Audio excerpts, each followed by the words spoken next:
वट सावित्री व्रत कथा।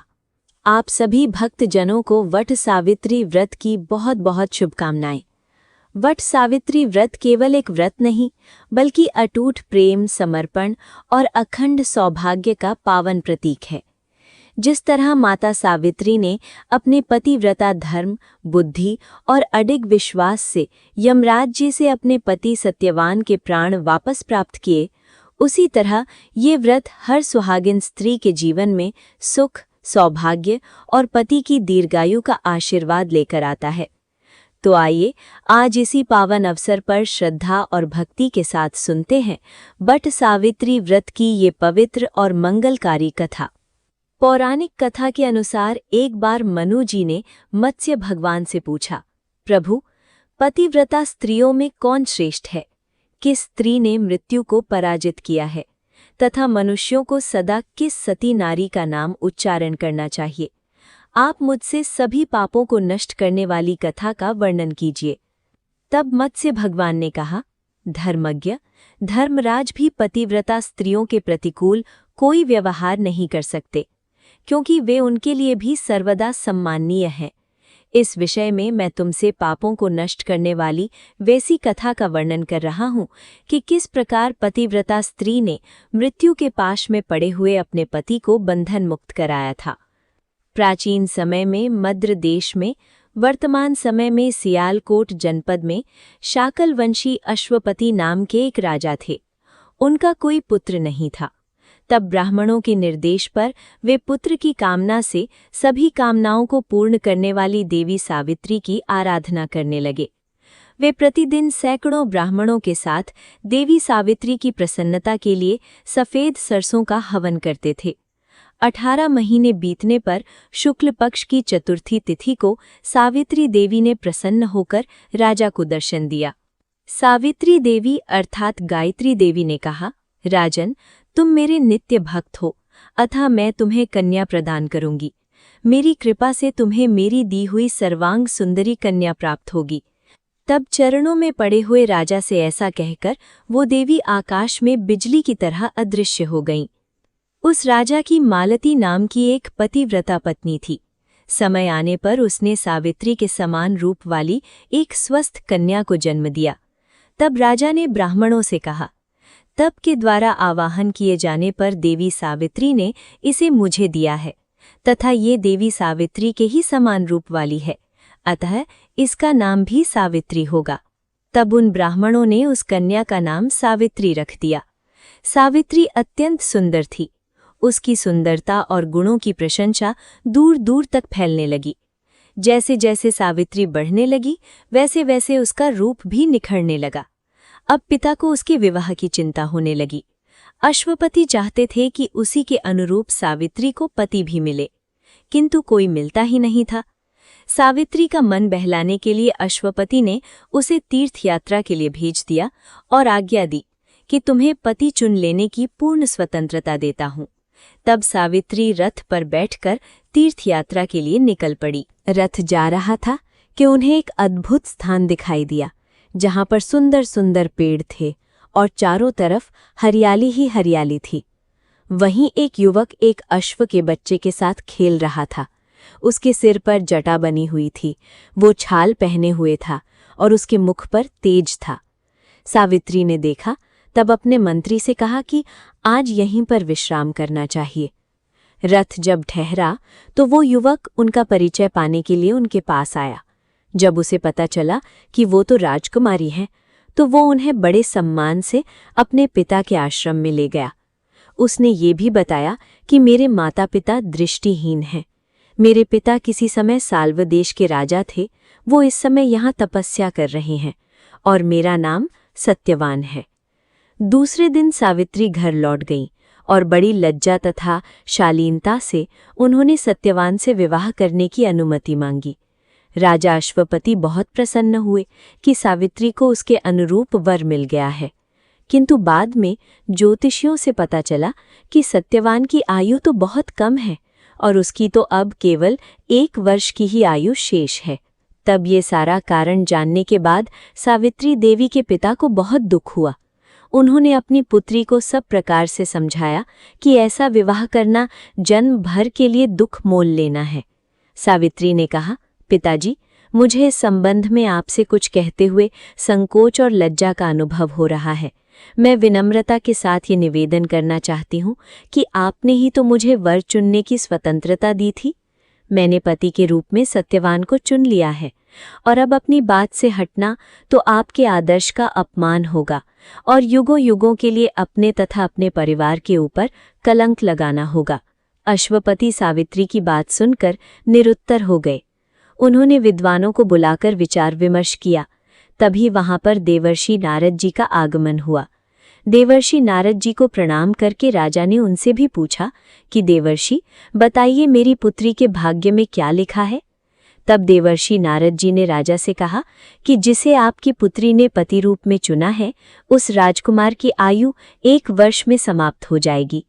देवर्षि के ऐसे वचन सुनकर अब तो राजा को पुष्टि हो गई और उन्हें विश्वास हो गया कि जो भी ज्योतिषियों ने भविष्यवाणी की थी वो मिथ्या नहीं है। अब चूंकि राजा के मन में चिंता तो हुई, पर यह विचार कर कि कन्यादान एक बार ही किया जाता है, उन्होंने अपनी कन्या सावित्री को द्युमत सेन के सुंदर पुत्र सत्यवान को प्रदान कर दिया। सावित्री भी पति को पाकर अपने भवन में नारद जी की अशुभ वाणी सुनकर दुखी मन से समय व्यतीत करने लगी। उन्होंने अपने पति तथा सास ससुर की सेवा में अपना मन लगा दिया। सत्यवान और सावित्री सदा लोक कल्याण तथा उपकार की बातें करते थे। सावित्री दिन भर घर का कामकाज करती थी। जब कभी उन्हें अवकाश मिलता तो वो भगवान से अपने पति की लंबी आयु की प्रार्थना करती थी। जैसे जैसे समय निकट आता गया, उनकी चिंता बढ़ती गई। आज से 4 दिन बाद सत्यवान की मृत्यु हो जाएगी, ऐसा ब्राह्मणों के मुख से सुनकर धर्मपरायणा पतिव्रता राजपुत्री सावित्री ने सास ससुर से आज्ञा लेकर त्रिरात्र व्रत का अनुष्ठान किया।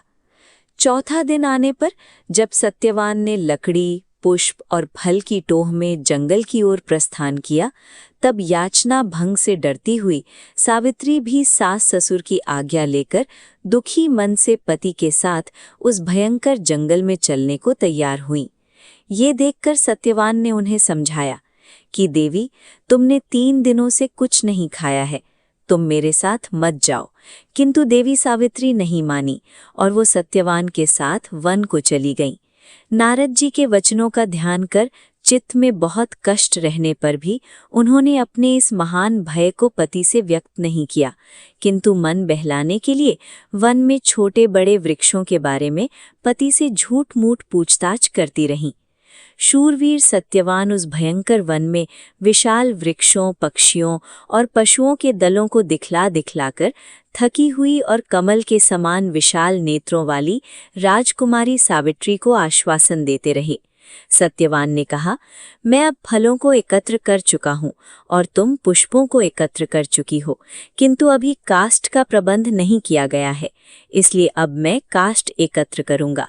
तब तक तुम इस सरोवर के तट पर वृक्ष की छाया में बैठकर क्षण भर प्रतीक्षा करते हुए विश्राम करो। देवी सावित्री ने कहा, ठीक है स्वामी। मत्स्य भगवान आगे कहते हैं कि देवी सावित्री के ऐसा कहने पर सत्यवान उस वन में राजपुत्री के सम्मुख ही उस सरोवर से थोड़ी ही दूर पर काष्ठ अर्थात लकड़ियां एकत्र करने लगे, परंतु देवी सावित्री उतनी दूर जाने पर भी उन्हें मरा हुआ सा मानने लगी। मत्स्य भगवान ने कहा, राजन, लकड़ियां काटते समय सत्यवान के सिर में पीड़ा उत्पन्न हुई। तब वे पीड़ा से व्याकुल होकर पत्नी के पास आकर इस प्रकार कहने लगे कि लकड़ियां काटने से मेरे सिर में बहुत पीड़ा हो रही है, लग रहा है कि मुझे थकान हो गई है, ऐसा लग रहा है कि मैं अंधकार में प्रविष्ट हो रहा हूँ, मुझे कुछ भी नहीं सूझ रहा और इस समय मैं तुम्हारी गोद में सिर रखकर सोना चाहता हूँ। राजपुत्री से ऐसा कहकर सत्यवान उस समय उनकी गोद में सो गए। जब सावित्री की गोद में सिर रखकर सोते हुए सत्यवान के नेत्र निद्रावश मूंद गए, तब उस समय पतिव्रता महाभागा राजपुत्री सावित्री ने उस स्थान पर आए हुए सामर्थ्यशाली स्वयं धर्मराज जी को देखा, जो नीले कमल के समान श्याम वर्ण से सुशोभित और पीतांबर धारण किए हुए थे। वे चमकती हुई बिजलियों से युक्त जल से पूर्ण मेघ जैसे दिख रहे थे तथा सूर्य के समान तेजस्वी मुकुट और 2 कुंडलों से सुशोभित थे। उनके वक्ष स्थल पर हार लटक रहा था। वे बाजूबंद से विभूषित थे और उनके पीछे मृत्यु सहित महाकाल भी था। धर्मराज ने उस स्थान पर पहुंचकर उस समय सत्यवान के शरीर से अंगूठे के परिमाण वाले पुरुष को पाश में बांधकर अपने अधीन किया और उसे खींचकर शीघ्रतापूर्वक दक्षिण दिशा की ओर प्रस्थान किया। तब आलस्य रहित होकर सावित्री देवी पति को प्राण रहित देखकर जाते हुए धर्मराज जी के पीछे पीछे चल पड़ी और कांपते हुए हृदय से अंजलि बांधकर धर्मराज जी से बोली, माता की भक्ति से लोक, पिता की भक्ति से मध्यम लोक और गुरु की सेवा से ब्रह्मलोक की प्राप्ति होती है। और जो इन तीनों का आदर करता है उसने मानो सभी धर्मों का पालन कर लिया, तथा जिसने इन तीनों का आदर नहीं किया उसकी सारी क्रियाएं निष्फल हो जाती हैं। जब तक ये तीनों जीवित रहें तब तक किसी अन्य धर्म के पालन की आवश्यकता नहीं है। उनके प्रिय एवं सुख के कार्यों में तत्पर रहकर नित्य उनकी सेवा करनी चाहिए। उनकी आज्ञा से यदि कभी परतंत्रता भी स्वीकार करनी पड़े तो वो सब मन, वचन और कर्म द्वारा उन्हें निवेदित कर देना चाहिए। पुरुष के सारे कर्म माता, पिता और गुरु, इन्हीं तीनों में ही तो समाप्त हो जाते हैं। देवी सावित्री के इन वचनों को सुनकर यमराज जी ने कहा, तुम हमसे जिस कामना को पूर्ण कराने के लिए आ रही हो न देवी, उस कामना को छोड़ दो और शीघ्र वापस लौट जाओ। सचमुच संसार में माता, पिता और गुरु की सेवा से बढ़कर कोई अन्य धर्म नहीं है, किंतु अभी तो तुम्हारे इस तरह मेरे पीछे पीछे आने से मेरे काम में विघ्न पड़ रहा है और तुम भी थकावट से चूर हो रही हो। तुम्हारा पति सचमुच गुरुजनों की सेवा करने वाला है और तुम भी तो पतिव्रता साध्वी हो। इस समय तुम्हें कष्ट हो रहा है, इसलिए तुम वापस लौट जाओ। यमराज जी की बात सुनकर देवी सावित्री बोली, हे यमराज जी, स्त्रियों का पति ही तो देवता है, पति ही उसको शरण देने वाला है, इसलिए साध्वी स्त्रियों को प्राण प्रियतम का अनुगमन करना चाहिए। पिता, भाई तथा पुत्र परिमित संपत्ति देने वाले हैं, किंतु पति अपरिमित संपत्ति का दाता है। भला ऐसे पति की कौन स्त्री पूजा नहीं करेगी। सुरोत्तम, आप मेरे पति को जहाँ ले जा रहे हैं अथवा स्वयं जहाँ जा रहे हैं वहाँ मुझे भी यथाशक्ति जाना चाहिए। देव, मेरे प्राणपति को ले जाते हुए आपके पीछे चलने में यदि मैं समर्थ नहीं हो सकूंगी तो प्राणों को त्याग दूंगी। जो कोई मनस्विनी स्त्री वैधव्य धर्म से दूषित होकर मुहूर्त भर भी जीवित रहती है तो वो सभी आभूषणों से अलंकृत होकर भी भाग्यहीन है। तब यमराज जी ने कहा, पतिव्रते, मैं तुम पर प्रसन्न हूँ, अतः सत्यवान के प्राणों को छोड़कर कोई भी वरदान मांग लो, देर मत करो। देवी सावित्री बोली, धर्मज्ञ, जो राज्य से च्युत हो गए हैं तथा जिनकी आंखें नष्ट हो गई हैं, ऐसे मेरे महात्मा ससुर को पुनः राज्य और नेत्रों से संयुक्त कर दीजिए। यमराज जी ने कहा, भद्रे, तुम तो अब बहुत दूर तक चली आई हो, इसलिए अब भी वापस लौट जाओ और तुमने जो कुछ भी मांगा है तुम्हारी वो सारी अभिलाषा पूर्ण हो जाएगी। तुम मेरे पीछे पीछे चल रही हो, इससे मेरे काम में तो विघ्न पड़ेगा ही, तुम्हें भी थकावट होगी। तब देवी सावित्री ने कहा, देवश्रेष्ठ, सत्पुरुषों के साथ समागम होने पर कैसा परिश्रम और कैसा दुख। देव, आप जैसे महानुभावों के समीप मुझे किसी प्रकार की भी कोई ग्लानि नहीं है। असत पुरुष न तो सज्जनों के काम आ सकते हैं, न असत पुरुषों के ही, और न खुद का ही कल्याण कर सकते हैं। विष, अग्नि, सर्प तथा शस्त्र से लोगों को उतना भय नहीं होता जितना अकारण जगत से वैर करने वाले दुष्टों से होता है।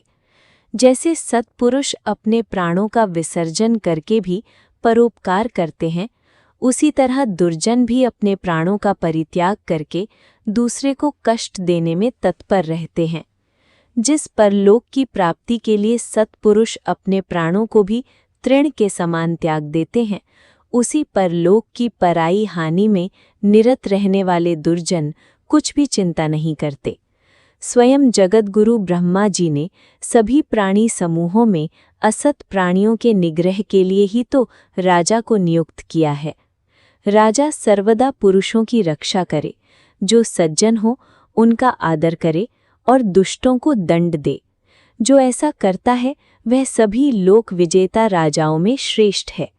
सत्पुरुषों को सम्मान देने तथा दुष्टों का निग्रह करने के कारण ही तो वह राजा है। स्वर्ग की प्राप्ति के लिए राजा को इन दोनों ही कार्यों का पालन करना चाहिए। राजाओं के लिए सत्पुरुषों के परिपालन तथा दुष्टों के नियमन के अतिरिक्त दूसरा कोई राजधर्म संसार में नहीं है। उन राजाओं द्वारा भी जो दुष्ट शासित नहीं किए जा सकते, ऐसे दुर्जनों के शासक आप हैं। इसी कारण तो आप मुझे सभी देवताओं से अधिक महत्वशाली देवता प्रतीत हो रहे हैं। देव, ये जगत सत्पुरुषों द्वारा धारण किया जाता है और आप उन सत्पुरुषों के अग्रणी हैं। इसीलिए तो देव, आपके पीछे पीछे चलते हुए मुझे कुछ भी क्लेश नहीं है, मुझे कोई परिश्रम नहीं हो रहा। यमराज जी बोले, विशालाक्षी, तुम्हारे इन धर्मयुक्त वचनों से मैं बहुत प्रसन्न हूँ, इसलिए सत्यवान के प्राणों के अलावा कोई दूसरा वर मांग लो, देर मत करो। सावित्री ने कहा, विभो, मैं 100 सहोदर भाइयों की अभिलाषिनी हूँ। मेरे पिता पुत्रहीन है, अतः वे पुत्र लाभ से प्रसन्न हों। तब यमराज जी ने सावित्री देवी से कहा, आनंदिते, तुम जैसे आई हो वैसे ही लौट जाओ और अपने पति की अंत्येष्टि क्रियाओं के लिए यत्न करो। अब ये दूसरे लोक में चला गया है, इसलिए इसके पीछे तुम नहीं चल सकती, क्योंकि तुम पतिव्रता हो, अतः 2 घड़ी तक और मेरे साथ चल सकती हो। सत्यवान ने गुरुजनों की सेवा कर महान पुण्य अर्जित किया है, अतः मैं स्वयं इसे ले जा रहा हूँ। विद्वान पुरुष को माता पिता तथा गुरु की सेवा में सदा तत्पर रहना चाहिए, और सत्यवान ने वन में इन तीनों को अपनी सेवा से प्रसन्न किया है। इसके साथ तुमने भी स्वर्गलोक को जीत लिया है। मनुष्य तपस्या, ब्रह्मचर्य तथा अग्नि और गुरु की सेवा से स्वर्ग को प्राप्त करते हैं, अतः विशेष रूप से मनुष्य को आचार्य, पिता, माता तथा बड़े भाई का भी कभी अपमान नहीं करना चाहिए, क्योंकि आचार्य ब्रह्मा का, पिता प्रजापति का, माता पृथ्वी का और भाई अपना ही स्वरूप है। मनुष्य के जन्म के समय माता और पिता जो कष्ट सहन करते हैं, उसका ऋण सैकड़ों वर्षों में भी नहीं चुकाया जा सकता। अतः मनुष्य को माता पिता तथा आचार्य का सर्वदा प्रिय कार्य करना चाहिए, क्योंकि इन तीनों के संतुष्ट होने पर सभी तपस्याएं संपन्न हो जाती हैं। इन तीनों की सेवा परम तपस्या कही गई है, अतः उनकी आज्ञा के बिना किसी अन्य धर्म का आचरण नहीं करना चाहिए। वे ही तीनों लोक हैं, वे ही तीनों आश्रम हैं, वे ही तीनों वेद हैं तथा तीनों अग्नियां भी वे ही कहलाती हैं। पिता गार्हपत्याग्नि, माता दक्षिणाग्नि तथा गुरु आहवनीयाग्नि है। ये तीनों अग्नियां सर्वश्रेष्ठ हैं। जो गृहस्थ इन तीनों गुरुजनों की सेवा में कभी असावधानी नहीं करता, वो तीनों लोकों को जीत लेता है और अपनी शरीर से देवताओं के समान देदीप्यमान होते हुए स्वर्ग में आनंद का अनुभव करता है। भद्रे, तुम्हारा काम पूरा हो गया, अब तुम लौट जाओ। तुम्हारे द्वारा कही गई वे सारी बातें पूर्ण होंगी। इस प्रकार हमारे पीछे आने से मेरे कार्य में विघ्न पड़ेगा और तुम्हें भी कष्ट होगा। सावित्री ने कहा, देवश्रेष्ठ, धर्मोपार्जन के कार्य में कैसी ग्लानि और कैसा कष्ट। आपके चरण मूल की सेवा ही तो मेरे परम धर्म का कारण है। देव, ज्ञानी पुरुष को सर्वदा धर्मोपार्जन करना चाहिए, क्योंकि उसका लाभ सभी लाभों से विशेष महत्वपूर्ण है। प्रभु, धर्म, अर्थ और काम ये तीनों एक साथ संसार में जन्म लेने के फल हैं, क्योंकि धर्महीन पुरुष के अर्थ और काम बंध्या के पुत्र की तरह निष्फल हैं। धर्म से अर्थ और काम की प्राप्ति होती है और धर्म से ही दोनों लोक सिद्ध होते हैं। जहाँ कहीं भी जाने वाले प्राणी के पीछे अकेले केवल धर्म ही जाता है, अन्य सभी वस्तुएं तो शरीर के साथ ही नष्ट हो जाती हैं। प्राणी अकेला ही पैदा होता है और अकेला ही मर जाता है, एक धर्म ही तो उसके पीछे जाता है। मित्र और भाई बंधु कोई भी साथ नहीं देता।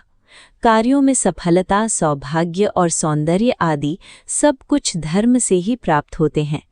कल्पांत तक ब्रह्मा, इंद्र, विष्णु, शिवजी, चंद्रमा, यम, सूर्य, अग्नि, वरुण, वसुगण, अश्विनी कुमार और कुबेर आदि देवताओं के जो सभी मनोरथों को पूर्ण करने वाले लोग हैं, उन सब को मनुष्य धर्म के हितों द्वारा ही प्राप्त करता है। मनुष्य मनोहर द्वीपों एवं सुखदायी वर्षों को धर्म के द्वारा ही प्राप्त करते हैं। देवताओं के जो नंदन आदि मुख्य उद्यान हैं, वे सभी मनुष्यों को पुण्य से ही प्राप्त होते हैं।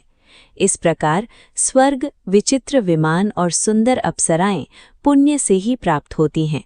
मनुष्य को बाल्यावस्था से ही धर्माचरण करना चाहिए, क्योंकि ये जीवन नश्वर है। ये कौन जानता है कि आज किसकी मृत्यु हो जाएगी? इस जीव के देखते हुए भी मृत्यु सामने खड़ी रहती है, फिर भी वो मृत्यु रहित की तरह आचरण करता है। ये महान आश्चर्य है। युवक की अपेक्षा बालक और वृद्ध की अपेक्षा युवक अपने आप को मृत्यु से दूर मानता है, किंतु मृत्यु की गोद में बैठा हुआ वो वृद्ध किसकी अपेक्षा करता है? इतने पर भी जो मृत्यु से रक्षा के उपाय सोचते हैं, उनकी क्या गति होगी?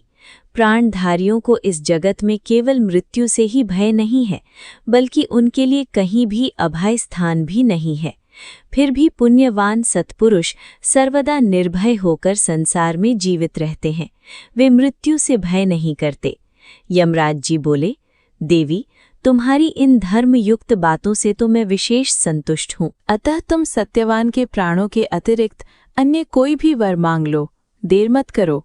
तब देवी सावित्री ने कहा, देव, मैं आपसे अपनी कोख से उत्पन्न होने वाले 100 पुत्रों का वरदान मांगती हूँ, क्योंकि लोकों में पुत्रहीन की सद्गति नहीं होती। यमराज जी बोले, भद्रे, अब तुम शेष अभीष्ट कामना को छोड़कर लौट जाओ, तुम्हारी ये याचना भी सफल होगी। इस प्रकार तुम्हारे अनुगमन से मेरे कार्यों में विघ्न होगा और तुम्हें भी कष्ट होगा। अब तो देवी सावित्री ने कहा, धर्म अधर्म के विधान को जानने वाले एवं सभी धर्मों के प्रवर्तक देव, आप ही जगत के स्वामी तथा प्रजाओं का नियमन करने वाले यम हैं। देव, क्योंकि आप कर्मों के अनुरूप प्रजाओं का नियमन करते हैं, इसलिए यम के नाम से पुकारे जाते हैं। प्रभु, आप क्योंकि धर्मपूर्वक इस सारी प्रजा को आनंदित करते हैं, इसलिए सत्पुरुष आपको धर्मराज नाम से पुकारते हैं। लोग मरने पर अपने सत असत दोनों प्रकार के कर्मों को अपने आगे रखकर आपके समीप जाते हैं, इसलिए आप मृत्यु कहलाते हैं। आप सभी प्राणियों के क्षण, कला आदि से काल की गणना करते रहते हैं, इसलिए तत्वदर्शी लोग आपको काल नाम से पुकारते हैं। क्योंकि आप संसार के सभी चराचर जीवों के महान अंत करता हैं, इसलिए आप सभी देवताओं द्वारा अंतक कहे जाते हैं। आप विवस्वान के प्रथम पुत्र कहे गए हैं, अतः संपूर्ण विश्व में वैवस्वत नाम से कहे जाते हैं। आयु कर्म के क्षीण हो जाने पर आप लोगों को हठात पकड़ लेते हैं, इसी कारण लोक में सर्व प्राणहर नाम से कहे जाते हैं। देवेश, आपकी कृपा से ऋक्, साम और यजुः इन तीनों वेदों द्वारा प्रतिपादित धर्म का विनाश नहीं होता।